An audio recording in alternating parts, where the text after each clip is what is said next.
विनायक द्विवेदी जी, कानपुर से। श्री हरिवंश महाराज जी। महाराज जी, मेरा प्रश्न है कि मैं सरकारी पदों के चयन के लिए तैयारी कर रहा हूँ। काफी समय से तैयारी में लगा हूँ, लेकिन कभी कभी आत्मविश्वास की कमी और दिमाग में ये संशय आ जाता है कि जो मैं कर रहा हूँ वो सही चयन है या फिर इसमें बदलाव करना चाहिए। महाराज जी, इस परिस्थिति में हम मुझे तो क्या करना चाहिए? हम तो सिर्फ प्रिया प्रीतम भजन भगवत प्राप्ति, ना हमको अभी सरकारी नौकरी की है, ना हम करने का कोई लक्ष्य है, ना हम उसके विषय के ज्ञाता है।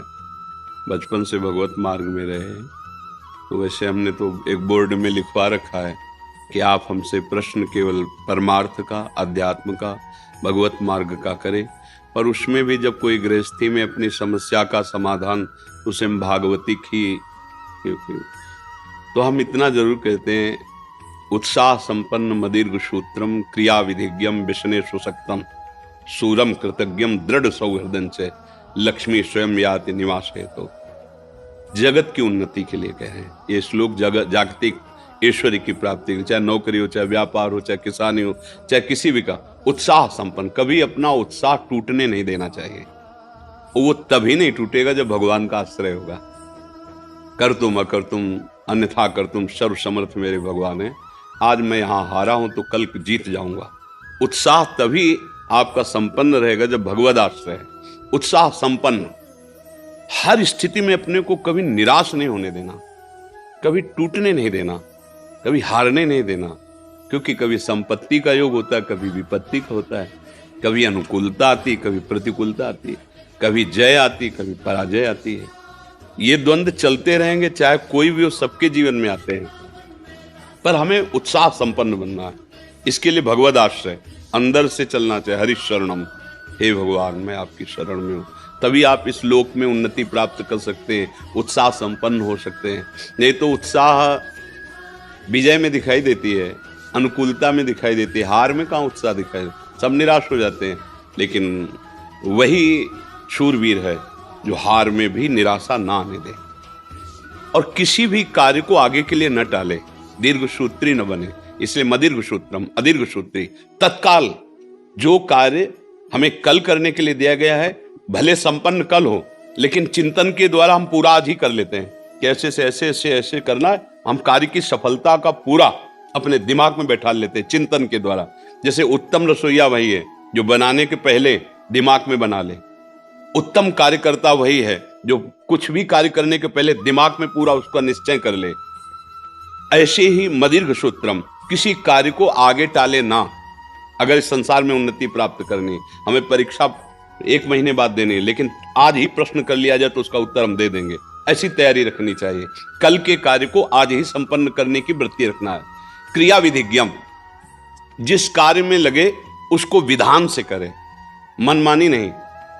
चाहे वो पढ़ाई हो, चाहे वो व्यापार हो, चाहे वो किसानी हो, अलग अलग विधान होते हैं ना। व्यापार का अलग विधान होता है, नौकरी का अलग विधान होता है। अलग अलग जो विधान है, जो सिस्टम है, बिल्कुल ठीक उसके अनुसार आपको ज्ञान होना है। क्रिया विधिज्ञम, और जो कार्य आपको दिया गया है वो एकाग्र होकर करें। व्यसने स्वशक्तम, आपको जो व्यापार है, जो भी कार्य दिया गया, पढ़ाई, जो नौकरी, उसमें आसक्त हो जाइए संसारिक उन्नति के लिए। कि अगर हमें आर्मी में जाना है तो जो कल हमारी परीक्षा होगी उसको हम जानकारी करके पहले आज ही हम उसमें पुष्ट हो जाते हैं। अगर इतने किलोमीटर दौड़ना तो 1 किलोमीटर और आगे की हम रफ्तार बढ़ा के रखते हैं, इतनी ऊंचाई तो इससे और ऊंचे, इतना अभ्यास।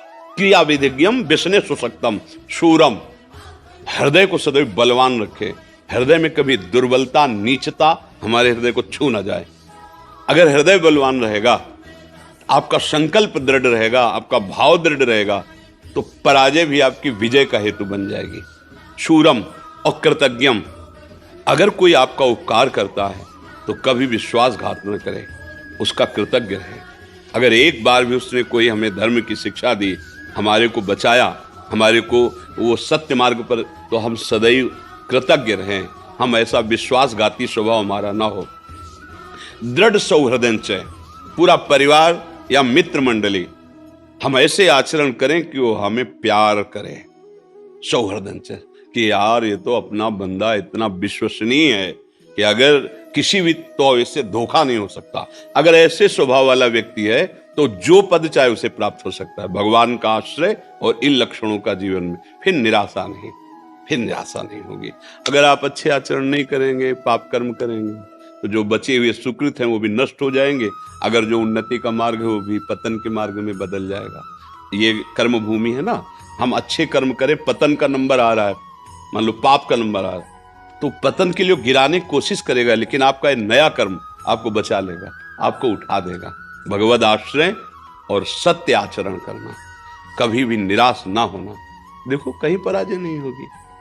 और ये बात अच्छे से समझ लो कि दिन और रात जरूरी है। दिन ही दिन रहे तो ठीक नहीं, रात ही रात रहे तो ठीक।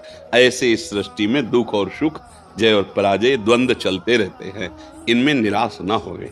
कभी ऐसी भी परिस्थिति आ सकती है कि दुखद वातावरण, फिर भी धैर्य रखे। वो धैर्य वही रख सकता है जो भगवान का आश्रय ले, नाम जप करता है, भगवद आश्रित। इसीलिए कहते चाहे विद्यार्थी हो, चाहे व्यापार हो, करो कुछ भी करो, भगवान का आश्रय ले लो और नाम जप करो, तो तुम्हें बहुत सपोर्ट मिल जाएगा, तुम टूटोगे नहीं। जैसे किसान की खेती नष्ट हो गई, उसने आत्महत्या कर दी, विद्यार्थी फेल हो गया, वो आत्महत्या के लिए तैयार। छोटी छोटी बातों में लोग अपने जीवन को नष्ट कर रहे। क्यों? भरोसा अविनाशी का नहीं है, प्रभु का नहीं है, बुद्धि में अध्यात्म का ज्ञान नहीं है। इसलिए पार्थिव भोगों के नाश होने पर, जिनका नाश होना सत्य है, वो नष्ट होंगे ही, उसमें हम अपने को नष्ट कर देते हैं।